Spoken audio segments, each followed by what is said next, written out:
अंजाम दिया गया है। 15 साल के आलोक बिंद की हत्या कर दी गई है। नगर थाना के खैरटिया गांव की घटना है। घर से कुछ दूरी पर शव मिला है। हत्या की वजह फिलहाल साफ नहीं है। हर एंगल से पुलिस मामले की जांच कर रही है।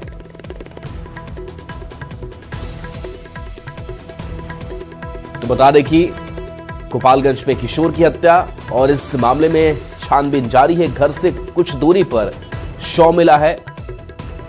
हालांकि इस पूरे मामले को लेकर अलग अलग एंगल से जांच हो रही है। हत्या की वजह फिलहाल साफ नहीं। पता नहीं फोन किसका आया था। कोई दोस्त फोन किया था क्या? अब पता नहीं सर, मोबाइल तो मेरे पास नहीं था, उसी के पास था। अभी तक मेरे पास नहीं है मोबाइल सर। वो तो हम घर पे जब निकले ना, जाके एक आदमी की खबर दिया कि नहीं आपका लड़का गिरा हुआ है। हम जाके देखे तो उसको सर वहीं पे गिरा हुआ था, गोली लगा था। 5 मिनट का काम है, 5 मिनट। क्या नाम है आपका? चंदन प्रसाद। किसी से कोई विवाद भी था? सर विवाद था तो अभी तो हम सर पहले झगड़ा वगड़ा हुआ था कुछ लोगों से। किससे झगड़ा हुआ था? कहाँ के लोग थे? गांव के ही। खबर मोतिहारी से है, जहां एक अजीबोगरीब मामला सामने आया है। बरियारपुर के एक होटल में शादी समारोह चल रहा था। तभी एक मौलवी ने बीच में घुसकर स्टेज पर खड़ी एक युवती के सिर पर हाथ फेर दिया, जिसके बाद वो लड़की बेहोश हो गई और फिर उसके बाद अजीब सी हरकत करने लगी। इस घटना से हैरान परेशान परिजनों ने मौलवी की जमकर धुनाई कर दी और उसे टॉयलेट में बंद कर दिया और पुलिस को इस घटना की सूचना दी गई। बाद में मौलवी की तलाशी में उसकी जेब से एक रुमाल मिला जिसमें नशीला पदार्थ था और पूछताछ में पता चला कि वो छत्तीसगढ़ का रहने वाला है। पुलिस ने उसे हिरासत में लेकर पूछताछ की है।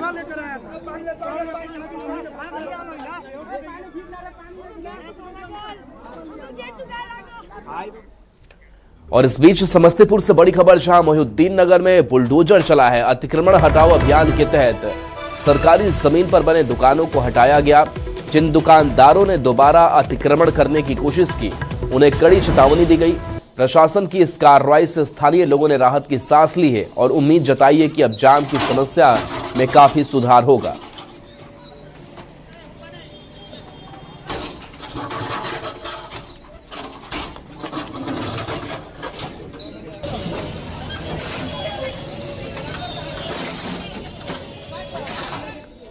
अवैध कप सिरप मामले में ईडी का जबरदस्त एक्शन देखने को मिला। यूपी, झारखंड और गुजरात के 25 ठिकानों पर ईडी की टीम ने छापेमारी की। रांची के तुपुदाना में 2 जगहों पर दबिश दी गई। ये रिपोर्ट आपको दिखाते हैं।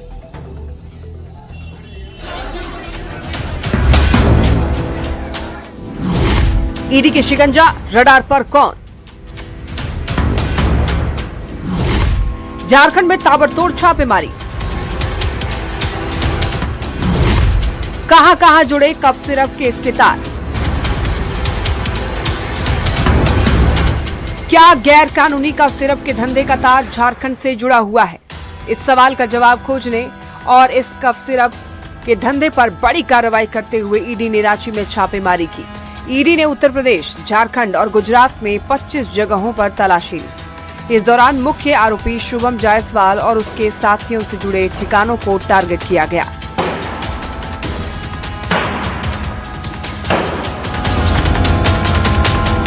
रांची में तुपुदाना में ईडी की बड़ी कार्रवाई जारी है। शैली ट्रेडर्स के वेयर हाउस और सिल्वर स्प्रिंग अपार्टमेंट में छापेमारी की गई।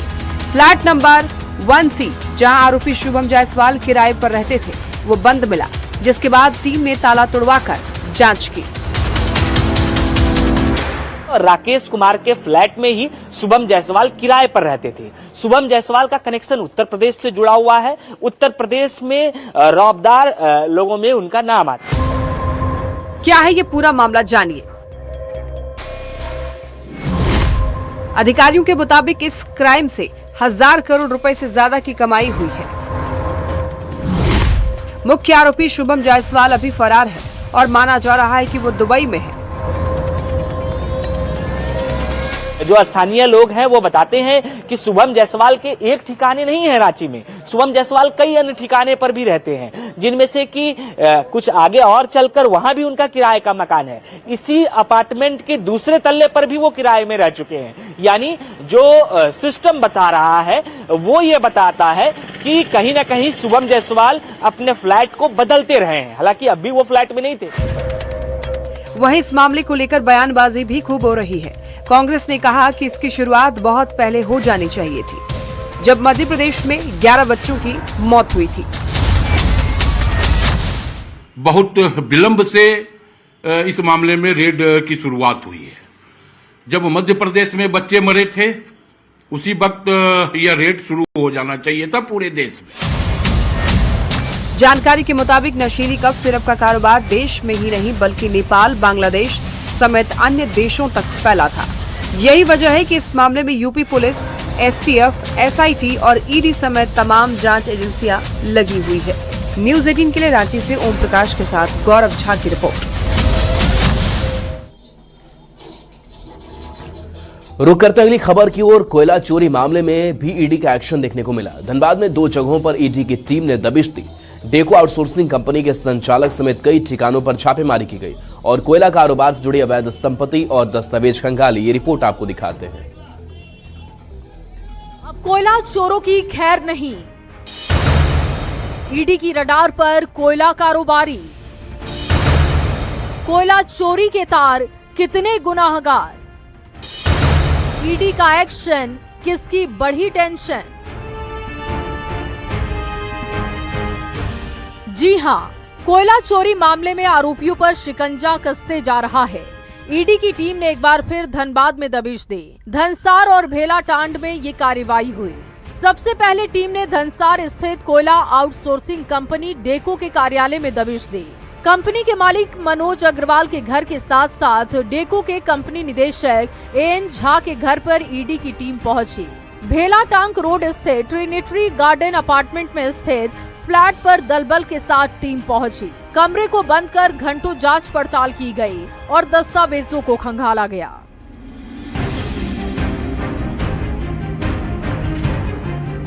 सूत्रों के मुताबिक ईडी की टीम दोनों स्थानों में वित्तीय लेन देन, कोयला कारोबार से जुड़े दस्तावेजों और इलेक्ट्रॉनिक डेटा की जांच में जुटी है। पिछले महीने 21 नवंबर को भी ईडी ने धनबाद में लगभग 18 ठिकानों पर छापे डाले थे और उसी के आधार पर ये कार्रवाई हुई।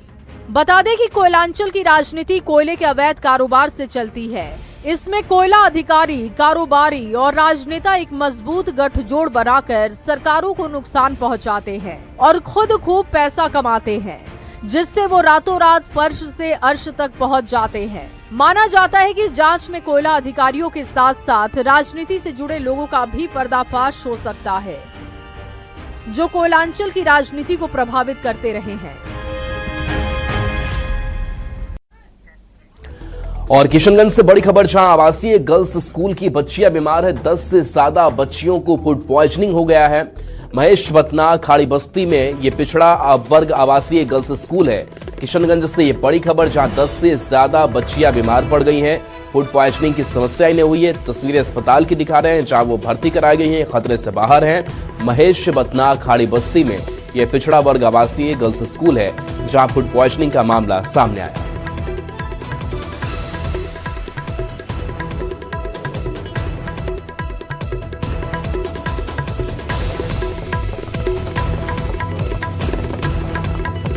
राष्ट्रीय लोक मोर्चा के 4 विधायक में से एक रामेश्वर महतो ने सोशल मीडिया पर एक पोस्ट किया जिसमें उन्होंने नेतृत्व को लेकर कुछ सवाल उठाए। आरएलएम विधायक रामेश्वर महतो के सोशल मीडिया पोस्ट को पार्टी नेतृत्व से उनकी नाराजगी और तंज से जोड़ा जा रहा है। दिनारा के आरएलएम विधायक और पार्टी के संसदीय बोर्ड के अध्यक्ष आलोक सिंह का बयान सामने आया है। आलोक सिंह पार्टी में पूर्ण रूप से अपनी निष्ठा जताते हुए कहा कि राष्ट्रीय लोक मोर्चा पूरी तरह से एकजुट है और कहीं से किसी तरह की कोई विखंडन की बात नहीं है। संगठन में सब जो भी हमारा राष्ट्रीय लोक मोर्चा परिवार बिल्कुल अटूट है और कहीं भी किसी हम लोग 4 एमएलए चुन के आए हैं और चारों विधायक एक हैं एकदम। उसमें कहीं भी ये सब चीज नहीं है कि कहीं किसी तरह का इब्बट। राष्ट्रीय अध्यक्ष जी का जो भी निर्णय हुआ सबको स्वीकार है। केंद्रीय मंत्री जीतन राम मांझी ने एक बार फिर से शराबबंदी कानून पर बड़ा सवाल उठा दिया। मांझी ने कहा कि नीतीश कुमार का शराबबंदी कानून अच्छा है, लेकिन यहां बड़े बड़े तस्कर को छोड़ा जा रहा है। बड़े तस्कर पैसे का इस्तेमाल कर छूट जा रहे हैं। गरीब लोगों को पकड़कर जेल भेजा जा रहा है। 6 लाख से ज्यादा मामलों में गरीब लोग जेल में बंद हैं। मांझी ने कहा कि गरीबों को नहीं पकड़ना चाहिए। तो शराबबंदी तो बहुत आवश्यक है, होना ही चाहिए। शराब जो पीता है वो राक्षस हो जाता है, लेकिन शराबबंदी के नाम पर जो कार्रवाइयाँ हो रही है वो गलत है। कार्रवाइयाँ में दोहरा चरित्र अपनाया जा रहा है कि जो बड़े बड़े तस्कर हैं, हजारों लाखों लीटर में जो खेलते हैं वो बच रहे हैं। मोटा पैसा उनके पास है, लगता है उसका उपयोग करते होंगे। जो पुलिस पदाधिकारी है, एक्साइज पदाधिकारी है, सिविल पदाधिकारी है, कोटा पुराने के लिए उन्हीं को पकड़ता है और बड़का बड़का को छोड़ देता है। आज 5 लाख या 6 लाख शराब के संबंधी केसेज हैं। उस केसेज में 4 लाख के आसपास सब गरीब तबके के लोग हैं। किसी को बेल हुआ है, किसी पर केस है, इत्यादि इत्यादि। और वो गरीब कौन है? जो मजदूरी करके अपना जीवन व्यतीत करते हैं।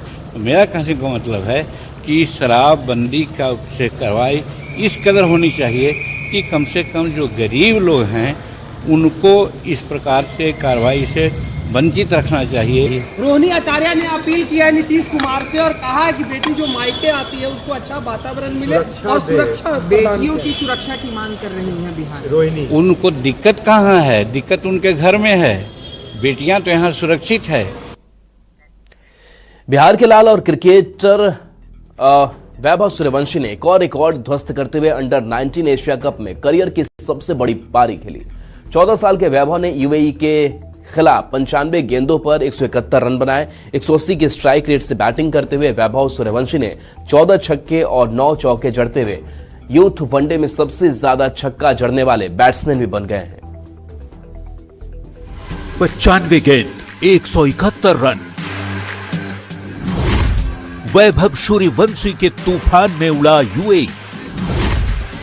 क्रिकेट का वैभव अकेले विरोधी पर भारी।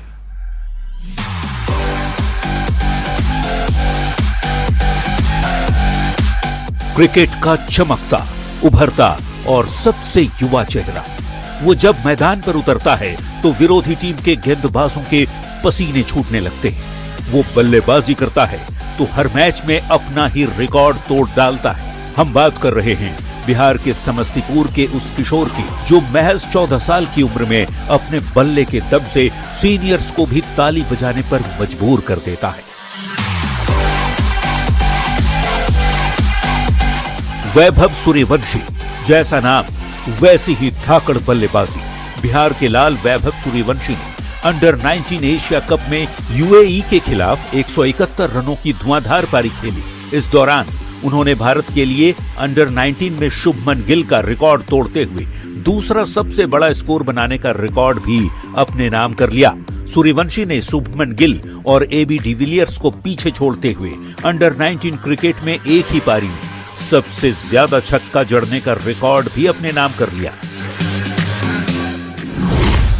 क्रिकेट के रिकॉर्ड वीर वैभव अंडर 19 एशिया कप में 171 रनों की तूफानी पारी खेली। महज 95 गेंदों का सामना किया, इसमें 14 छक्के और 9 चौके जड़े। यूएई के खिलाफ 56 गेंद पर ही अपना शतक पूरा किया। इसके बाद वैभव ने एक एक कर सभी गेंदबाजों की ऐसी धुलाई की जिसे देख पूरी दुनिया हैरान है।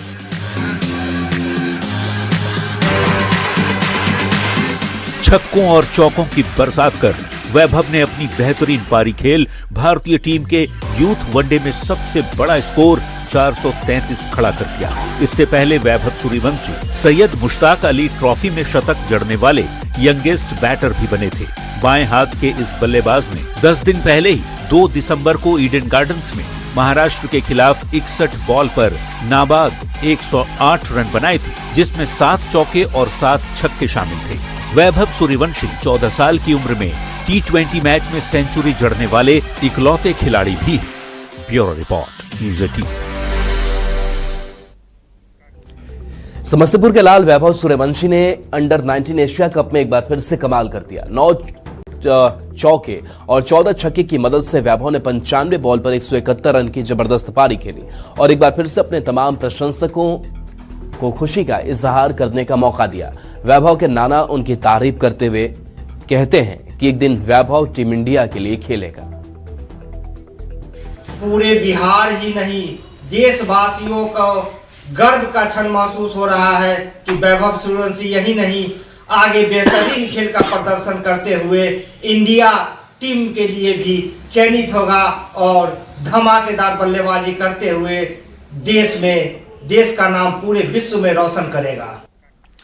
सरकार 15 दिसंबर से राज्य भर में 700 से अधिक केंद्रों पर किसानों से 2450 रुपए प्रति क्विंटल की दर से धान खरीद शुरू करने जा रही है, लेकिन कई इलाकों में किसानों के पास अब धान बचा ही नहीं है। कांके के होचर गांव में ज्यादातर किसान पहले ही महाजन के कर्ज और आर्थिक मजबूरी के चलते 1500 से 1600 रुपए प्रति क्विंटल पर बिचौलियों को धान बेच चुके हैं। किसानों का आरोप है कि सरकार ने देर से खरीद शुरू की और चुनावी वादा 3200 रुपए का था, जो अब घटकर 2450 रह गया। धान नहीं आप लोगों के पास? धान था तब बेच दिए, 15-16 रुपये किलो। सरकार में वादा किया था कि हम 32 रुपये लेंगे, तब से चुनाव के बाद 24 रुपये कर दिया। तो कहाँ से, हम लोग तो पहले हम लोग का महाजन रहता है तो बेच के देना होता है तो दे देते हैं। नहीं, सरकार वादा किया था कि 32 रुपये लेंगे और अभी रेट रखा 15 दिसंबर के बाद 24.5 रुपया। अब किसान, सरकार पीछे हो जाता है धान लेने में, किसान को पैसा का जरूरत रहता है तो पहले बेच देता है बिचौलिया के पास। तभी आप लोग के पास अब धान नहीं? अब धान कहाँ है, हम लोग को पैसा की जरूरत रहता है, सबको ऋण महाजन रहता है, देना रहता है, तो हम लोग सरकार का आसरा देखते रहेंगे तो महाजन को कहाँ से पैसा देंगे। राज्य भर में धान के किसानों से सरकार 15 दिसंबर से धान की खरीद करने जा रही है, लेकिन वास्तव में क्या राज्य भर के किसानों ने अपने पास धान रखा है?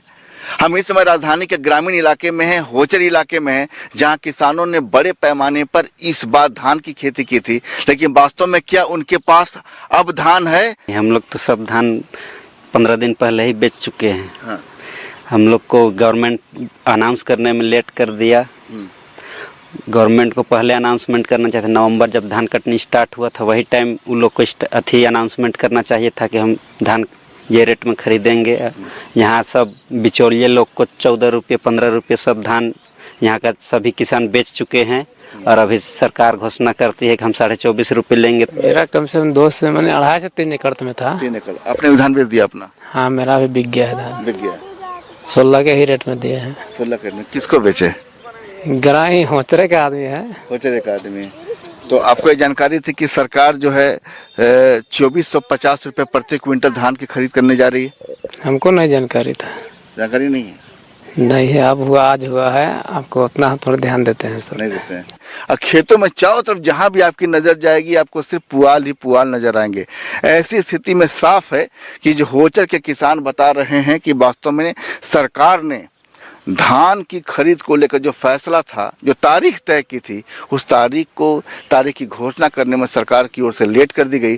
चूंकि अब होचर के किसानों ने अपना जो धान है, जो तैयार फसल है, वो बिचौलियों को बेच दिया है। संजय कुमार सिन्हा, न्यूज़ 18, होचर, रांची।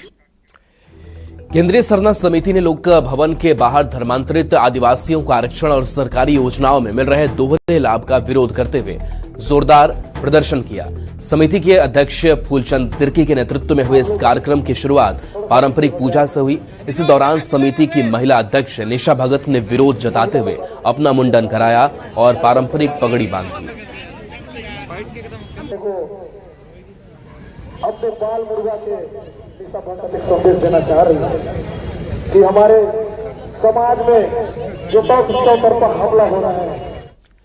नवादा जल्दी सोलर विद्युत उत्पादन वाला जिला बनने जा रहा है। रजौली प्रखंड के हरदिया पंचायत स्थित फुलवरिया जलाशय में 10 मेगावाट क्षमता का अत्याधुनिक फ्लोटिंग सोलर पावर प्लांट लगाया जा रहा है। यह राज्य का तीसरा और सबसे अधिक क्षमता वाला फ्लोटिंग प्लांट होगा। BSPGCL की ओर से निर्मित यह परियोजना 2026 तक पूरी होगी। इससे उत्पादित बिजली सीधे रजौली ग्रिड को मिलेगी। रजौली स्थित फुलवरिया डैम में अब सोलर से एनर्जी का उत्पादन होगा और आप इस वक्त जैसा देख सकते हैं कि मुख्यमंत्री नीतीश कुमार आज इसका अवलोकन करके गए हैं और जो फुलवरिया डैम जो है उसके ऊपर ये सारा जो पैनल है वो फ्लोट करेगा और फिलहाल 10 मेगावाट का जो यहाँ से इलेक्ट्रिसिटी जनरेशन होगा और निकट भविष्य में ये पूरा एरिया जो है इस फ्लोटिंग डैम में होगा। तो आने वाले समय में नवादा जो है इलेक्ट्रिसिटी जनरेशन में काफी महत्वपूर्ण भूमिका निभाएगा। ये पानी के ऊपर तैरता रहेगा, नीचे एंकरिंग किया हुआ रहेगा जिससे फ्लोटर एक आगे पीछे नहीं होगा स्थिर रहेगा एक जगह पे, और इससे टोटल 10 मेगावाट का बिजली उत्पन्न होगा जो रजौली में ट्रांसमिट किया जाएगा, रजौली ग्रिड में। ये सिर्फ 10 मेगावाट का अभी शुरुआती दौर में 10 मेगावाट का किया गया है, फिर बाद में विस्तारीकरण इसका किया जाएगा। सर ये कहाँ से प्रोजेक्ट लाया गया है, कहाँ से? ये सबसे पहले हम लोग दरभंगा में शुरू किए थे, 2 मेगावाट का वहाँ पे अवाडा कंपनी लगाई है, और यहाँ पर सूर्यम इंटरनेशनल 10 मेगावाट का लगा रही है। बिहार का ये सबसे बड़ा सोलर फ्लोटिंग पावर जनरेशन है। इससे पहले बिहार के 2 जिलों में लगाया गया था, मगर ये बिहार का सबसे बड़ा जो है सोलर फ्लोटिंग प्रोजेक्ट लाया गया है। और ठीक बाईं ओर जो डैम का जो इलाका है वहां पर इसके पैनल्स लगाए गए हैं, और 10 मेगावाट का जनरेशन जो है यहाँ से भी फिलहाल किया जाएगा। और इस प्रकार से नवादा जो है विद्युत उत्पादन में जो है आने वाले समय में बड़ी भूमिका निभाएगा, क्योंकि ये बिहार का सबसे बड़ा इलेक्ट्रिक उत्पादन सोलर से होने वाला है, और आने वाले समय में इसकी क्षमता भी बढ़ाई जाएगी जैसा कि अधिकारियों ने कहा है। तो नवादा आने वाले समय में इलेक्ट्रिसिटी जनरेशन में अपनी एक बड़ी भूमिका अदा करेगा। अनिल विशाल, न्यूज़ 18 नवादा। और इस बीच पटना से बड़ी खबर, जहां पटना पुलिस की बड़ी कार्रवाई हुई है। साइबर गिरोह का भंडाफोड़ हुए 4 आरोपी को पुलिस ने गिरफ्तार किया है, जिनके पास से 25 मोबाइल, 2 लैपटॉप, 4 स्कैनर मशीन बरामद किया गया है। तो साइबर गिरोह का भंडाफोड़, बड़ी खबर पटना से, जहां 4 आरोपी को पुलिस ने गिरफ्तार किया है और इनके पास से 25 मोबाइल, 2 लैपटॉप बरामद किया गया है। इसके साथ साथ 4 स्कैनर मशीन भी बरामद किया गया है।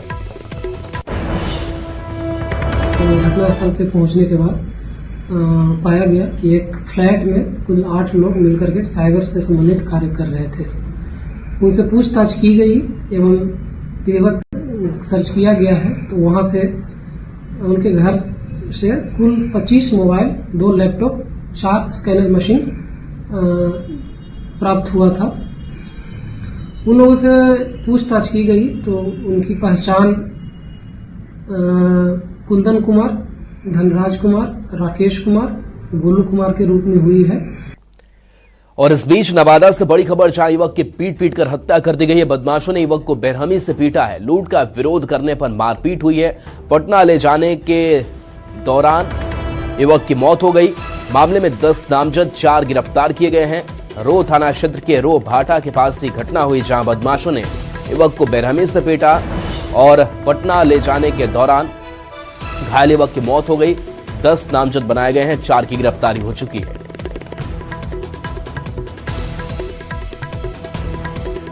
आ रहे थे, पंचर हो गया साइकिल, तब कुछ लोग वहाँ पर आग ताप रहे थे। फिर पूछे कि ये साइकिल पंचर का दुकान कहीं पर है, तो नाम पहले पूछा गया कि अपना नाम बताएं, मोहम्मद अतहर हुसैन। उनके बाद सबसे पहले बोले कि ठीक है, था तो पूरा टोबा टोबी करे लगा कि क्या क्या तेरे पास है दिखलाओ। तब पैसा 5000 रुपया था इसके पास, और कपड़ा था, साइकिल था, वो सब छीनने लगा। तो अपना बोलने लगा कि ये सब क्यों कर रहे हैं, तो उसको लपड़ थप्पड़ मारने लगा। इतनी लपड़ थप्पड़ करने के बाद इतनी बुरी गत से उसको मारा है। और चलिए न्यूज़ 18 बिहार झारखंड पर खबर